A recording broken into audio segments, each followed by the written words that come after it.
എന്റെ കൊച്ചുമോളെ വേദനിപ്പിച്ച ലക്ഷ്മിയും കണ്ണനും ഈ ലോകത്ത് പാടില്ലെന്ന് നിന്നെ പോലെ തന്നെ ആഗ്രഹിക്കുന്നവളാണ് ഞാനും.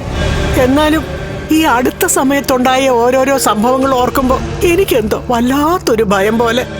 എടാ, നമ്മളിപ്പോ എന്തൊക്കെ പ്ലാൻ ചെയ്താലും അതല്ല നമുക്ക് നേരെ തിരിഞ്ഞു കുത്തുവാണല്ലോ. അങ്ങനൊന്നും ചിന്തിച്ചിട്ടൊരു കാര്യമില്ല. ഇപ്പൊ എന്തോ 1-2 ദിവസമായിട്ട് എന്നെ ശല്യം ചെയ്തില്ല. ഇനിയിപ്പോ പ്രേതത്തിന്റെ ശല്യം ഉണ്ടായാലും എനിക്കൊരു കുഴപ്പമില്ലമ്മേ. കണ്ണന്റെ അച്ഛൻ എന്നെ കൊണ്ടുപോകുന്നെങ്കിൽ അങ്ങ് കൊണ്ടുപോടന്നേ. എന്നാലും നമ്മുടെ മുമ്പിൽ നിന്നാ നമ്മുടെ കൊച്ചു ആത്മഹത്യ എന്ന് പറഞ്ഞേ. അത് കേട്ടപ്പോ മുതലും എനിക്കാരെയും ഭയമില്ലാതായി പോയി. എന്നാ പിന്നെ നീ എന്താന്ന് വെച്ചാ ചെയ്യ. പക്ഷെ ചെയ്യുമ്പോ അതിനൊരു വൃത്തിയും വെടുപ്പും ഉണ്ടാവണം. അതുകൊണ്ടാമ്മേ ഞാൻ എന്റെ ആയുധം തന്നെ പുറത്തെടുത്തേ.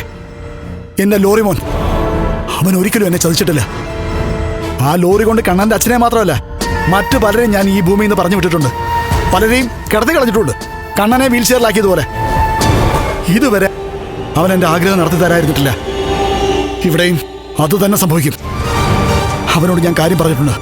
ആരോട്? എന്റെ ലോറി മോനോട് തന്നെ. ജീവിച്ചിരിക്കുന്ന മനുഷ്യരെക്കാളും ഹൃദയമുള്ളവനാ ഞാൻ വളയം പിടിക്കുന്നവൻ.